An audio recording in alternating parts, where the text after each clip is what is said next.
जय माँ सरस्वती। आपका यस अंश स्टडी टूर में स्वागत और अभिनंदन है। सुप्रभात आप सभी को। गुड मॉर्निंग दोस्तों। 7वें अध्याय में हम अव्यय को पढ़ेंगे। तो चलिए पढ़ते हैं। अव्यय की परिभाषा क्या होती है, पहले इसे देखते हैं। संस्कृत के वे शब्द जो सर्वदा एक जैसे ही रहते हैं, सर्वदा एक जैसे ही रहते हैं।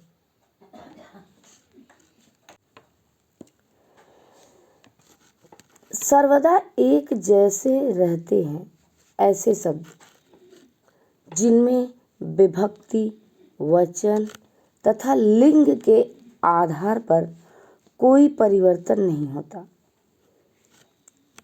ध्यान दीजिएगा, विभक्ति, वचन, लिंग के आधार पर कोई भी परिवर्तन नहीं होता, चाहे वह जिस काल के सेंटेंस हो, चाहे जिस वचन के सेंटेंस हो, चाहे जिस लिंग के हो, वो शब्द वाक्य में हमेशा अपने ही अस्तित्व में रहते हैं, कभी रूप परिवर्तन नहीं होता। तो ऐसे शब्दों को हम अव्यय कहते हैं। तो एक बार फिर से देखते हैं परिभाषा।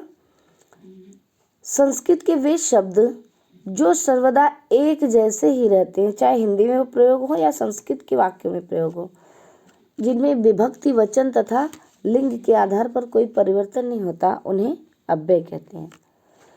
वह अव्यय के विषय में कहा गया है कि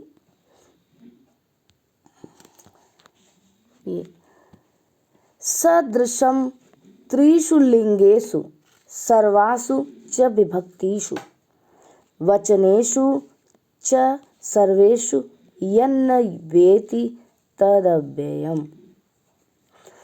जिसका अर्थ होगा कि सदृशम त्रिषु लिंगेषु, मतलब तीनों लिंगों में जो सदृश हो, एक समान हो।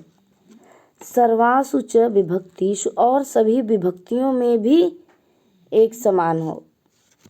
वचनेषु च सर्वेषु, और सभी वचनों में भी एक समान हो। यह न व्यति, और जो व्यय न हो अर्थात परिवर्तित न हो, तद व्यम, वह अव्यय है। तो तीनों लिंगों, सभी विभक्तियों, सभी वचनों में हमेशा जो व्यय, जिसका व्यय नहीं होता, वह अव्यय होता है। तो अव्यय की ये परिभाषा हो गई कि लिंग, वचन, विभक्ति इत्यादि के अनुसार ये बदलते नहीं हैं। तो चलिए, ये अव्यय जो होते हैं उपसर्ग का भी काम करते हैं। किसी शब्द के पहले भी जुड़ जाते हैं, उपसर्ग का भी काम करते हैं, और वाक्य में अपनी इनका अव्यय का अस्तित्व तो है ही। तो चलिए कुछ अव्यय देखते हैं और उनके अर्थ देखते हैं। अचिरम, अचिरम या अचिर, इसका मतलब होता है शीघ्र ही। यावत मतलब जब तक, तावत मतलब तब तक, मतलब जब तक तब तक। सहसा, सहसा मतलब अचानक। श्व मतलब आने वाला कल, व मतलब बीता हुआ कल। शनैः, शनैः मतलब धीरे धीरे। सम्प्रति, साम्प्रतम, अधुना, इदानीं, मतलब सम्प्रति, साम्प्रतम, अधुना, इदानीं, इन सभी शब्दों का एक ही अर्थ होता है, इस समय। ये अब चारों अव्ययों का अर्थ होता है इस समय। अत्र मतलब यहाँ। अत्यंतम बहुत। अथ आरंभ या इसके बाद।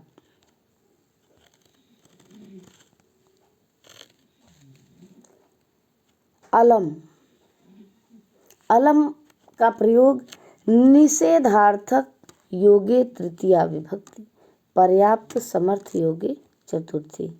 अर्थात अलम के लिए निषेध अर्थ यदि प्रयोग होगा तो उसमें तृतीया विभक्ति का प्रयोग, नहीं तो समर्थ के योग में चतुर्थी विभक्ति भी होती है, लेकिन यह शब्द अलम ही रहेगा। अगर निषेध के लिए हम प्रयोग करेंगे तृतीया विभक्ति के साथ इसका प्रयोग होगा, लेकिन अगर समर्थ के योग में, पर्याप्त के योग में करेंगे तो यह चतुर्थी विभक्ति के साथ प्रयोग होगा, लेकिन शब्द अलम ही रहेगा क्योंकि यह अव्यय है, व्यय नहीं होने वाला है। अद्य मतलब आज। इसके बाद फिर है अथवा। अथवा या, अथवा का मतलब या, अपि मतलब भी, अन्यथा मतलब नहीं तो, अतः मतलब इसलिए, अतीव मतलब बहुत अधिक, आम मतलब हाँ, इतस्ततः इधर उधर, इति। इति का मतलब होता है समाप्त या ऐसा। उच्चैः जोर जोर से, एव ही एकदा एक बार, एवं इस प्रकार से या ऐसे, किम क्या, किंतु परंतु लेकिन, कदा कब, कुतः मतलब कहाँ, कुत्र क्व और क्वचित, इन तीनों का अर्थ होता है कहाँ। च मतलब और, अभितः का अर्थ है दोनों ओर, परितः का अर्थ है चारों ओर, सर्वतः का अर्थ है सभी ओर। अभितः मतलब दोनों ओर, परितः मतलब चारों ओर और सर्वतः मतलब सभी ओर। उभयतः, अभितः और उभयतः ये दोनों ओर के अर्थ को बताते हैं। चेत मतलब यदि। इसके बाद है चिरम। चिरम का अर्थ होता है देर से या देर तक। तत्र मतलब वहाँ। इतः का अर्थ है इधर से, यहाँ से। ततः का अर्थ है उसके बाद, वहाँ से। तथापि फिर भी। फिर है तदा या तदानीं, इन दोनों का अर्थ होता है तब। तरहि मतलब तो, तू मतलब तो। तावत इसका अर्थ है तब तक। तुषडीम चुप। दिवा का अर्थ है दिन। नह का अर्थ है नहीं। फिर इसके बाद है निश्चय। निश्चय का अर्थ होता है नीचे। नूनम निश्चय ही। ना नो चेत का अर्थ होता है नहीं तो। पुनः मतलब, पुनः का अर्थ है फिर भी या फिर। प्रातः सवेरे, पश्चात बाद, प्रभृति से लेकर। परंतु का अर्थ होता है किंतु लेकिन। पुरा का अर्थ होता है पुराने समय में, पहले। सायं का अर्थ होता है शाम। श्वः का अर्थ होता है कल आने वाला। ह का अर्थ होता है बीता हुआ कल। सह का अर्थ होता है साथ। स्वयं का अर्थ होता है अपने आप। सहसा का अर्थ होता है अचानक। स्म इसका अर्थ भूतकाल के लिए प्रयोग होता है। था, थी, थे, जिस वाक्य के अंत में था, थी, थे हो। सर्वत्र सब जगह। अथ और क्या। तथा वैसे। परस्परम आपस में। बहि बाहर। बहुधा अक्सर। बाढ़म हाँ। माँ नहीं। मुहुर्मुहु भूयः वारम वारम मतलब बार बार। यत मतलब अर्थ की। यत्र जहाँ। यत की यत्र जहाँ। यदि अगर। यद्यपि अगर। यावत जब तक। यतः जहाँ से, यदा जब, वा या अथवा, बिना बिना, बिना का मतलब बिना, वृथा मतलब व्यर्थ, सनैह मतलब धीरे धीरे, सर्वदा सदा और सदैव, इन तीनों शब्दों का अर्थ होता है नित्य, रोज, प्रतिदिन, हमेशा। ही, यतः, यतो ही, इसका अर्थ होता है क्योंकि, खलु, निश्चय ही, ईषद, थोड़ा ही, जातु, कभी, धिक, धिक्कार, नक्तम मतलब इसका अर्थ है रात, पसह मतलब का अर्थ है बलात्, बलात्, जबरदस्ती जिसे कहते हैं, बलपूर्वक। नमः, नमः का अर्थ होता है नमस्कार या प्रणाम। पुरः, पुरस्तात्, पुरतः, सामने, पुरः, पुरस्तात् और पुरतः का अर्थ होता है सामने। चले अव्यय तो हमने जान लिए, अब जानते हैं वाक्येषु केषांचित् अव्यय पदानां प्रयोगान् पश्यत। चलिए अब हम देखते हैं कि वाक्यों में कुछ अव्यय पदों का प्रयोग कैसे होता है, वो देखते हैं। तो यहाँ पे है कक्षपः शनैः शनैः चलति, कछुआ धीरे धीरे चलता है।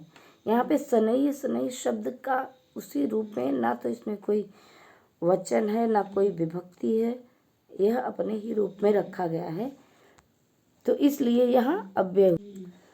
दूसरा है अचिरम गृहम गच्छ, जल्द ही घर चलो। फिर है अहम स्वः वाराणसी गमिष्यामि, स्वः मतलब आने वाला कल, मैं कल वाराणसी जाऊंगा या जाऊंगी। है मम गृहे उत्सवः आसीत्, है मतलब आने वाला कल, और कल मेरे घर उत्सव है, उत्सव था, सॉरी, है मतलब बीता हुआ कल, तो कल मेरे घर उत्सव था। सहसा निर्णय न करणीय, अचानक एकाएक निर्णय नहीं करना चाहिए। इदानीम अहम संस्कृतम पठामि, इस समय मैं संस्कृत पढ़ता हूँ। यद्यपि अद्य अवकाशः अस्ति, तथापि अहम कर्म मुक्तः नास्मि। जबकि आज अवकाश है, यद्यपि मतलब जबकि आज अवकाश है, तथापि मतलब फिर भी, अहम कार्य मुक्तम नास्मि, मैं कार्य से मुक्त नहीं हूँ, अर्थात मैं आज भी काम कर रहा हूँ। अथ रामायण कथा आरभ्यते, इसके बाद अब रामायण कथा आरंभ होती है।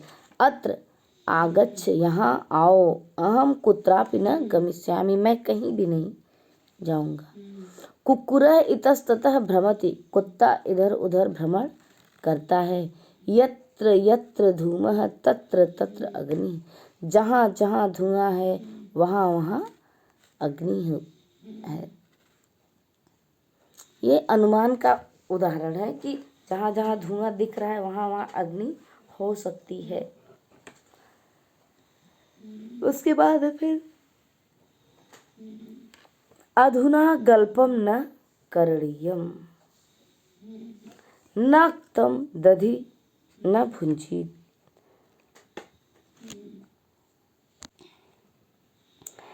नक्तं दधि न भुंजीत, रात में दही नहीं खाना चाहिए। कक्षायाम तुष्णीम तिष्ठ, कक्षा में शांति से बैठो। पुरा अशोक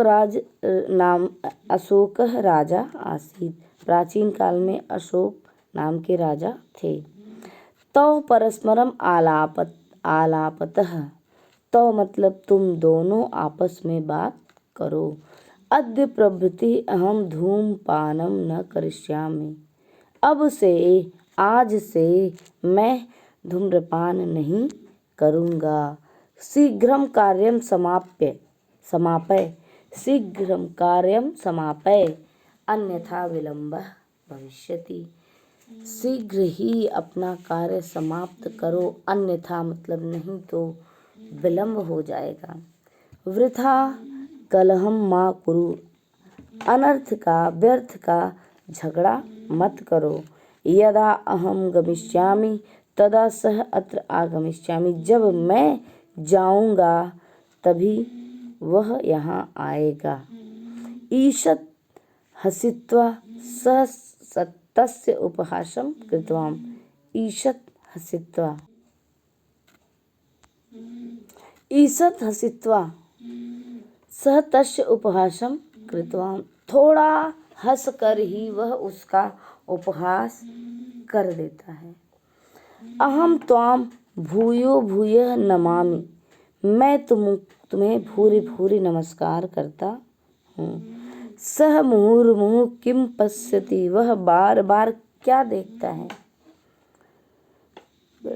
दोस्तों, इस वाक्य में इन अव्ययों के बारे में कुछ अव्यय जो कि हमें वाक्यों में मिले हैं उसके बारे में कुछ निर्देश दिए गए हैं। तो चलिए इसे भी यहाँ देख लेते हैं।